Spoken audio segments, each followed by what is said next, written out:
John Beltran, Dave Urich, and Grayson Simmons back from Beat Digger Stadium. We're into the fourth quarter already with a running clock. And the Beat Diggers lead 41-0. Estes Park has the football. 3rd down and 3 from their own 30-yard line. Resetting is David Klein. Rolling right is Hightower. He's not going to get around Tyler Carter. Tyler Carter drags him down for a huge loss along the right sideline. And that's close to a 10-yard loss. It'll be 4th down and about 14 to go for Estes Park. Carter just kept his feet and kept running with him and kept a hold of him and didn't let him get outside. So just a great play there by Carter to keep his feet and keep a hold of him. Sam Keller-Twigg will punt for Estes Park, standing at his own 7. Perfect snap. A light rush. He gets it off. He booms that football. Tony Guzman lets it bounce at the 45-yard line, fields it on a hop at the 41, and he runs back to the 45 along the left sideline before he's taken out of bounds. And the Beat Diggers will have the ball right there. Brendan Solano makes the tackle. And, you know, the Beat Diggers, if they just run 7 or 8 plays, they could run out the entire game. I know there's 10:49 to go, but with a running clock, I mean, you could take up a lot of time just on one play. So let's see what Brush decides to do. From the 45, Northeastern Colorado's hometown savings and loan with locations in Brush and Fort Morgan is Equitable Savings and Loan. From their own 45-yard line, Vince Albo is the quarterback. He'll hand it off right up the gut, and a huge hole across the 50 is Tyler Carter, and he's tackled at the 47-yard line, picking up 8 before Caleb Hightower and Sam Keller-Twigg make the tackle. Kyle Muir's playing that tight end over here on the right side. Next to him is Gaston Fernandez, number 70, playing that right offensive tackle.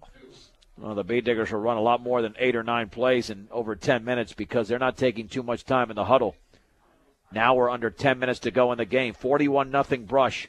2nd down and 2 from the Estes Park 47. The backs are split. Albo to hand it off right up the gut. That's a 1st down. Spinning inside the 40 to the 38 is Trevor Blake. And that's a gain of 9. Oh, those are 2 solid carries.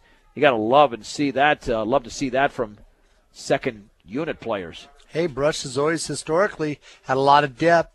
Football factory that Coach Dreitz runs teaches these kids the same system all the way from junior high up.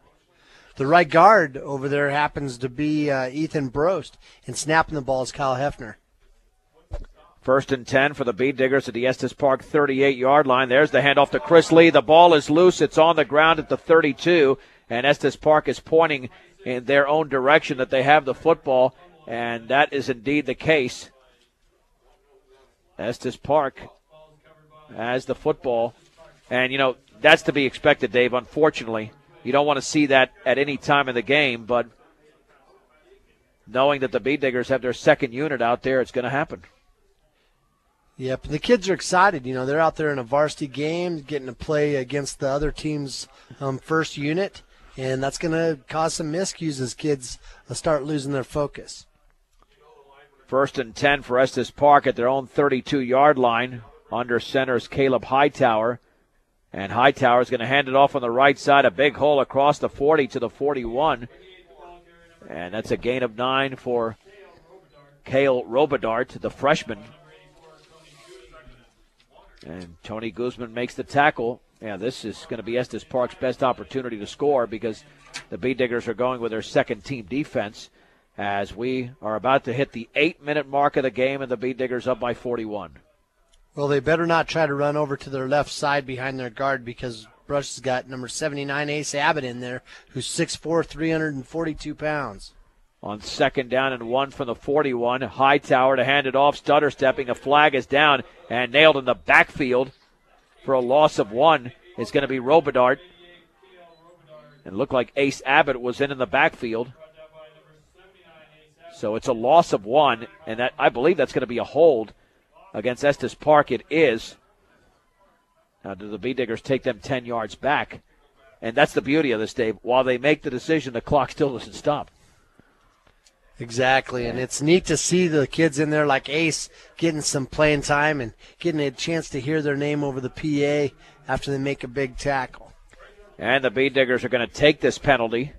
Instead of setting up a 3rd and 2, it'll be a 2nd down and around 10. Maybe 11 for Estes Park. And there's a late substitution. Tony Guzman's going to have to race off the field. If not, it's too many men. And he is off the field. There's a pitch right to Robidard, back to Hightower, slips out of a tackle along the left sideline across the 35 to the 40, and he's dragged down at the 44-yard line. Pickup of 12. And that is a 1st down for Estes Park as Johnny Higgins, the junior at 5'9", 150, makes the play on the Estes Park quarterback. Boy, it's a good thing he made that play, too. Otherwise, Hightower's going to run right down the sideline. The guy that came in the games, Mitch Tremolin, freshman, backup quarterback. That's why he's got that number. He came in as he was going to be the go-to guy when Albo was out and Garcia was out. He was going to back up Kukas, and he's in the game there at free safety now. 1st and 10 for Estes Park, just outside their own 43-yard line, trailing 41-0. Hightower back to throw, looking to his right. Underneath, the pass is going to be complete. A diving reception going down to 2 knees at the 47 was Mike Davis. Gain of 4. 2nd down and 6 to go for the Bobcats with 5:49 to go in this 4th quarter. We've had a running clock since the early moments of the 3rd. Christian Valles playing the corner over there on the Estes Park sideline. And Trevor Blake's playing outside linebacker on the near side. Johnny Higgins is playing the corner over here on the near side. Welcome home to your hometown grocery store featuring Morgan County's largest variety. That's the Brush Grocery Cart. 2nd down and 6 from the 47. Quick drop. Hightower looking, pressure coming. Muir has him around the ankles, but now he's tackled by a second Bee Digger back at around the 44-yard line and actually stood up. It's a loss of 3. And Ace Abbott was able to grab Hightower and throw him for that loss. It'll be 3rd down and 9. Carlos Carrillo and Robert Rapue hustling out there on the field. With the football at the 44-yard line. Estes Park has it on their own side of the field. Hightower under center. Hightower starting to get a little bit tired. 3rd down and 9. Rolling to his right. Setting up a screen to the left. Caught by Robidard at the 40. Tries to slip his way, and now he falls down at around the 44-yard line as he is hit hard by Kyle Hefner to end that play after stumbling all over himself. It amounts to no gain. A lot of Bee Diggers over there, though. That was a good job by those kids. Trevor Blake, especially out there at the corner, coming out and holding his ground and hopefully not giving up the outside too much. And he held his ground right there, and it forced it was Cale Robidard. Robidard to pass. Yeah, it forced him to cut back, and boy, Hefner was right there to clean it up. 4th down and 9 for Estes Park at their own 44. They've got to get to the Bee Digger 47. Shotgun formation for Caleb Hightower. And a little 3-step drop. Looking, heaving it deep over the middle. Wide open, caught by Klein, and a 1st down. All the way down to the 30-yard line. That's a gain of 26 for the Bobcats as they keep the drive alive. And now you wonder if they start using a timeout towards the end of this drive just so they have a chance to score. 8 for 16 for a total of 43 yards tonight.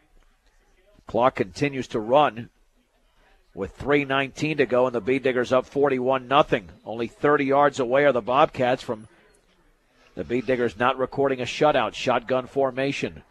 And Hightower, 3-step drop, will take off with the football. Breaks a tackle to 30, down to the 25, along the right sideline to the 20. Cuts it back, he fumbles it, and is it headed out of bounds? I think it stays in bounds, but it's recovered by the Bobcats inside the 10 to around the 5 or 6. David Klein fell on the football. And let's see, that's going to be a gain of around 25. Should be at the 5-yard line. Yeah, that was a convenient fumble as the ball rolled forward about 3 more yards. Well, the Bobcats might find the end zone right here. Shotgun formation, 1st and goal from around the 5. Hightower, quarterback draw, is going to try to squeeze his way across the goal line, but he's down shy of the goal line at around the 2. Carlos Carrillo makes the tackle. It's a gain of 3. This will be the 9th play of the drive. Bobcats not wasting any time. Shotgun formation from the 2. Hightower awaits. He's going to keep it running right. Stutter steps, and he's going to be down. He cannot get in, even though he continues to try to drive towards the goal line.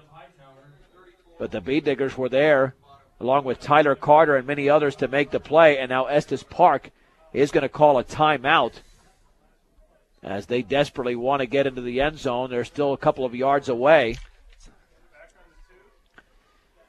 And I'll tell you, there's some dedicated Bee Digger fans. It's not a warm night here. But if there's a night you're going to come out to a game, Dave, you're going to stay a little bit longer. It's tonight only because of that running clock. I mean, we've had a quick second half. Yep, this was the kind of night we needed a couple weeks ago when Eaton was down here in that driving rain when everybody left about halftime anyway because it was so cold. For all of your title needs, visit Tim Weimer at Northern Colorado Title, 205 West Kiowa in Fort Morgan. And Joe Ginther thanks you for allowing him to take over during a competitive game last week. You know, these are sometimes, from our standpoint, the difficult games. Because it was almost over a few minutes into the game. It's 3rd and goal from the 2 for the Bobcats. Trips to the left. Is Hightower going to keep it? He's going to quarterback sneak it, and he's not going to make the end zone. He's down at the 1. And Estes Park is not taking a timeout. This will be the 11th play of the drive. And now they take another timeout, their second, with 1:41 to go. You know, the only thing is that once Brush gets the ball back, they're not going to have too many plays to run.